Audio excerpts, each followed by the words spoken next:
Good morning, everybody. Still morning here before noon. I don't know what time you're going to watch this. I'm sure it's going to be later than I'm recording this because I'm not doing a live stream. But anyway, on Quora, Diana Chrisson asks, how long did the Hebrews live in Babylonia?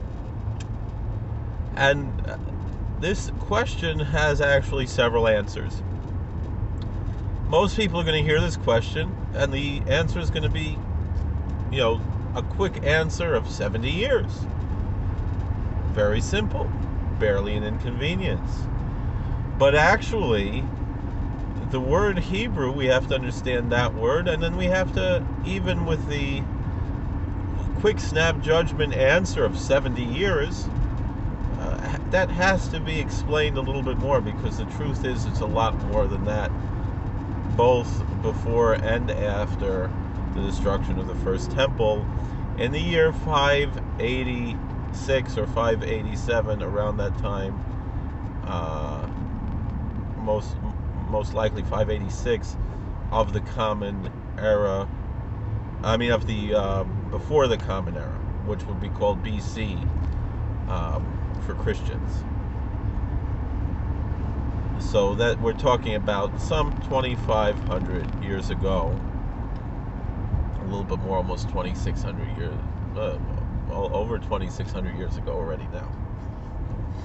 At this point, when the first temple was destroyed, and the Jews, and I'm using the term Jews, not Hebrews, were exiled from the Holy Land to Babylonia. At that time, particularly after Gedaliah ben Ahikam was assassinated, I think about a year or two later, and that's when, and then for 70 years, the Jews were essentially in Babylon, although the Babylonians were conquered by the Persians near the end of that. And then a small minority of the Jews returned to Jerusalem and the Holy Land and rebuilt the temple, built the second temple 70 years later. So the issue with that then is twofold. First of all, this term Hebrew. There's different interpretations of the term Hebrew. The term does appear a few times in the Hebrew Bible. Abraham is called Ivri, he's called Hebrew. Jonah identifies himself, Ivri Anochi, I am a Hebrew. But Hebrew most likely either means, what the homiletic interpretation generally is, from Abraham, meaning that he came from Aver Hanahar, he came from the other side of the river, of the Euphrates River, and so that's where you have the term Ivri, meaning from Aver, that he came from over the other side of the river, and so that would be the children of Abraham, would be the Hebrew people. However, Abraham had an ancestor, the grandson of Shem, the son of Noah, whose name was Eber, and that is more likely where this term Ivri comes from, which would include a lot more people, pretty much a large portion of the Semitic peoples, Semitic meaning from Shem, the son of Noah. Essentially this term Hebrew means the descendants of Shem's grandson Eber, the Hebrew. Sometimes the name Eber is even transliterated as Heber. The reason why it's an H there is because it's ayin is the letter that is used there for the where it's Eber, E-B-E-R. It's in Hebrew, it's ayin bet or vet reish, or beis or vase. We Ashkenazim would say Beth or Veth, but this name would be E-B-R, and then the E is included in that. But that first E is a letter that, for example, if you would look at Arabic, they also have the same name for their letter. It's pronounced the same way, Ayin, which in English, and most people who don't come from Middle Eastern background are unable to pronounce that sound, and so therefore just becomes a silent sound like letter Aleph. The truth is that Aleph also has some sort of a guttural intonation that's less pronounced. However, sometimes when it's being transliterated, that might be transliterated as the letter G or NG, or in this case H, to note that the letter is pronounced. But again, it's not. Typically, we just say Aver instead of Aver. So that's where you have this name Eber, and then becoming Hebrew, and then Ivri becoming Hebrew. So essentially, that term Hebrew would be much more than just the Israelites, but a larger family of the shared ancestry, of which Abraham is one of the patriarchs of those perhaps many families that come from the children of Eber. And it would seem that since Abraham himself comes from that part of the world, from Babylonia, the Hebrews probably would be there all throughout history, throughout their entire history. The children of Eber,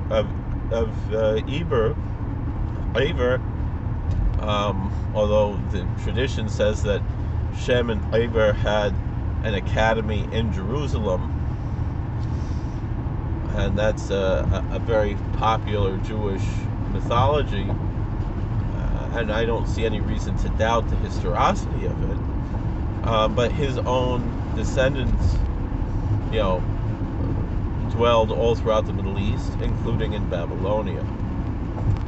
However, I'm assuming that when you're asking this question, you're specifically talking about the Jews, and perhaps using the word Hebrew to be a little bit more polite, because some people think that the word Jew is an insulting word, which it's not, unless you're using it in an insulting way for some reason. It's a beautiful word, because the name Judah comes from giving thanks and praise to God. So the Jews are the thankers, the praisers. That's the meaning of what it means to be a Jew, the people who thank and praise God. So there's nothing insulting about that. As opposed to, again, Aver meaning from the other side, meaning the Hebrews would be from the other side. Yet, in many languages, it's considered more polite, even in Russian and Ukrainian and so forth, to call someone, Hebrea, Hebrew, rather than a Zhidovsky or Zhid or something like that, a Jew. For whatever reason, it's not time to talk about that. So I understand why one would use that to be referring to the Jews. You'd use the term Hebrew, and even in certain popular hymns, like give me that old time religion, they say, it was good enough for the Hebrew children, meaning for Daniel's friends who were cast into the fiery furnace in Babylon. So again, the total exile, but historically, there's going to be the Hebrews, and among the Hebrews are the children of Abraham and the children of Isaac and the children of Jacob. And it's the children of Jacob who were known as the Israelites, because Jacob was given a second name by God of Israel. And so that's how you have the Israelites. One of Jacob's sons was Judah, and a lot of people would assume that the Jews all come from the ancestry of this individual person of Judah, the son of Jacob. But the truth of the matter is that the term Jew, and then they would say, therefore, the other Israelites are not Jews. If you come from another another tribe, if you're a Levite, for example, then maybe you would not be called a Jew. However, we find in the book of Esther that Mordecai, who is a Benjaminite, he's from the tribe of Benjamin, and yet he is called the Ish Yehudi. He is called the Jew. And so why is that? And again, there's a homiletical approach, which is kind of like what we said about Ava Hayarden from the other side of the river. And so too you have that the homiletical interpretation is anyone who denies idolatry is called a Jew, no matter where they come from. However, the historical truth is that we find the word Yehudi, Yehudim, earlier in the Bible, in the book of Kings, and I believe also in Chronicles, when telling the same story. Essentially, when King Solomon, who was of course of the tribe of Judah, passed away, his son Rehoboam became the new king, and the kingdom split between Rehoboam and Yerovam, between Rehoboam and Jeroboam. And the followers of Jeroboam were the 10 northern kingdoms, which were known as the Kingdom of Israel, Malchus Yisrael, and the southern kingdom, which followed the Davidic monarchy, was Malchus Yehuda, was the kingdom of Judah. And so therefore, anybody from any tribe, even though it was mostly just people from Judah, Benjamin, and Levi, including priests who lived in the kingdom of Judah, those were the main tribes and whose ancestral land was the kingdom of Judah. The Levites not having any land other than a few cities, but the tribal lands of Judah and Benjamin were the kingdom of Judah. However, there were members of the other 10 tribes who did come down to the kingdom of Judah, particularly after Sennacherib, the Assyrians took away those 10 lost tribes.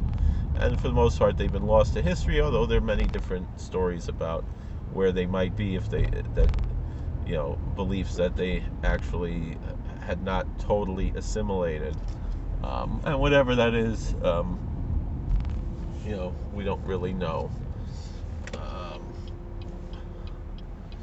In any event, the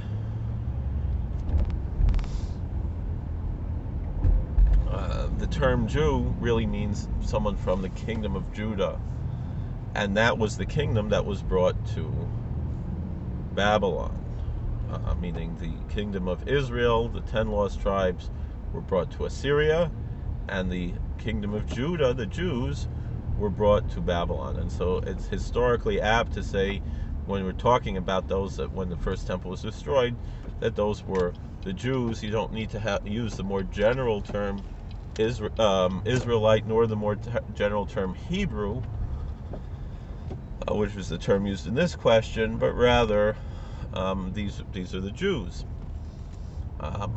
and that's the remnant that we know of the Israelites and of the Hebrews. So yes, essentially you would say all Jews are Israelites and all Israelites are Hebrews, but not all Hebrews are Israelites and not all Israelites are Jews. That kind of answer.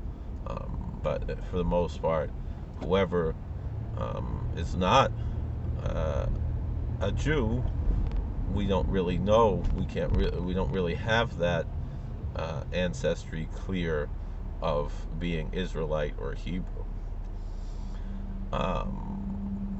Certainly, most people in the world, you go back far enough, you're going to find some ancestry to everyone in the world, because maybe it's a small minority of one's ancestry, but the fact of the matter is you have more. When you go back 30 generations, you have more ancestors than there were people in the world, which means that you pretty much just going to have the same ancestor over and over and over again. But even with that, you might have at some point some other ancestry. And it depends on how homogeneous one's ancestry is. In any event,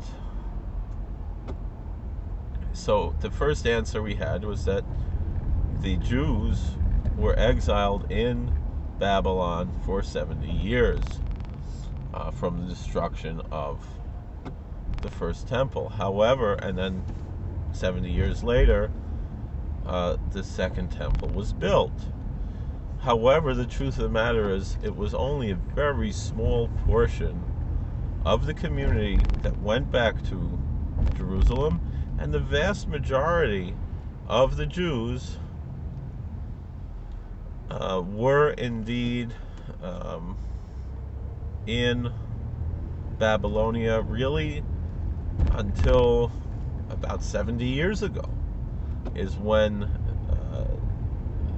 for the most part, when the Zionists made the state of Israel in 1948, there was we often hear about the Arabs talking about their Nakba, that they were chased out of their ancestral lands or whatever, that they'd been for 20 years or whatever, because they came from Egypt and Jordan and other places to come work for the Jews, who were too lazy to do their own work, and so they imported cheap labor from Egypt and Transjordan, and then these people started to claim that they had some ancient ancestry going back, Palestinian ancestry, and we know that that's partial. Yes, there were some, but very, very few. Was mostly an empty country, and they never identified it as Palestinians. They were, subjects of the Ottoman Empire until World War I. But in any event, with all that being said, the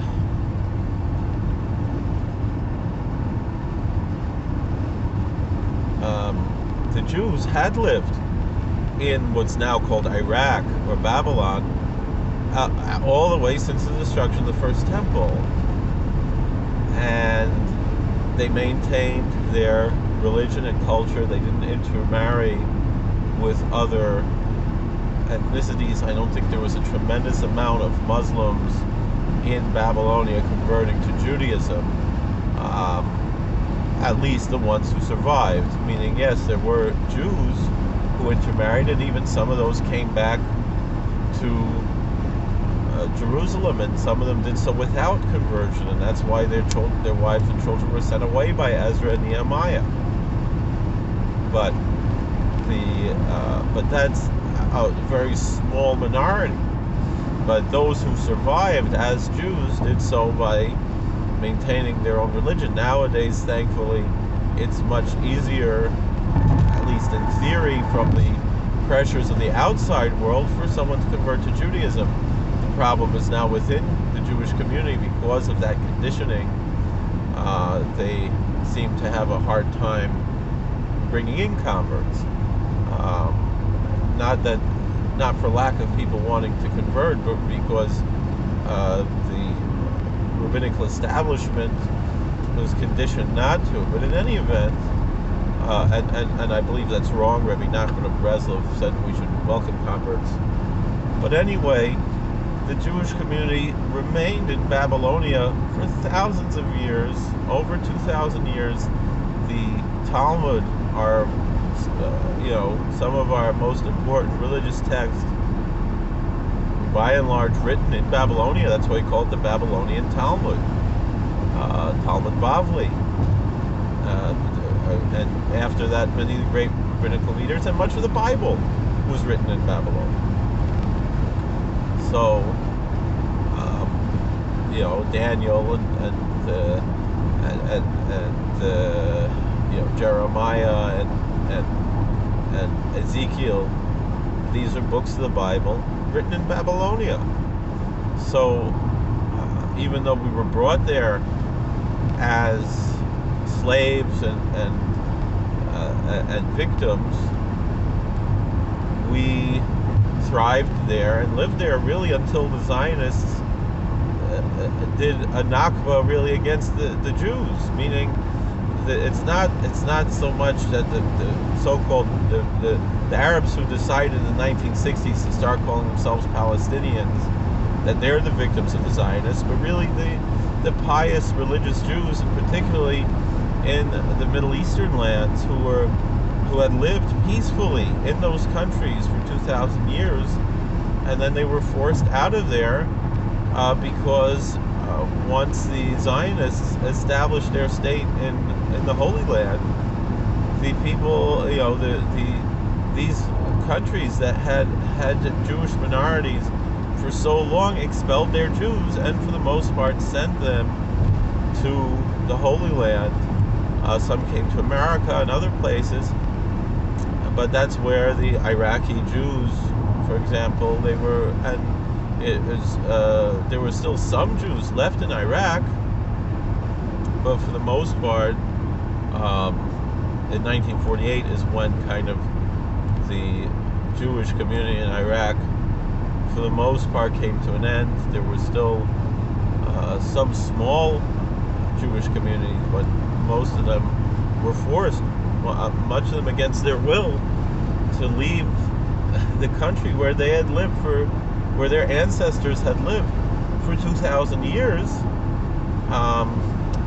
Any claim that the Palestinians have to the Holy Land pales in comparison to whatever the Jews who were living in Iraq had, or in Iran, that they'd been in those countries before Islam even existed, before Muhammad even existed. So that's part of the fascinating thing, and yet those Jews were chased out of Iraq and so forth. But that's how long if you want to know how long were the Hebrews in Babylonia, 2,500 years. Now I'm passing Babylon, Long Island right now, but that's how long they were there. It's not 1, 2, 3 type of thing. So it's not just those 70 years, because like I said, a lot of them heeded to the prophecy of Jeremiah: build homes in this place, plant gardens, raise a family, pray for the peace of the country where I've sent you, the city where I sent you, because with their peace and their prosperity and their weal comes your peace, your shalom, your welfare. And that's something interesting to talk about. All right. Well, I only planned to make this video to be just 5 minutes long. Wound up being much longer. But thank you for watching. God bless. Please like, share, and subscribe. Comment. I don't even know, 23 minutes. Wow. Time flies when you're having fun. Thank you for watching. God bless. Please like, share, and subscribe. Comment. We'll see you later.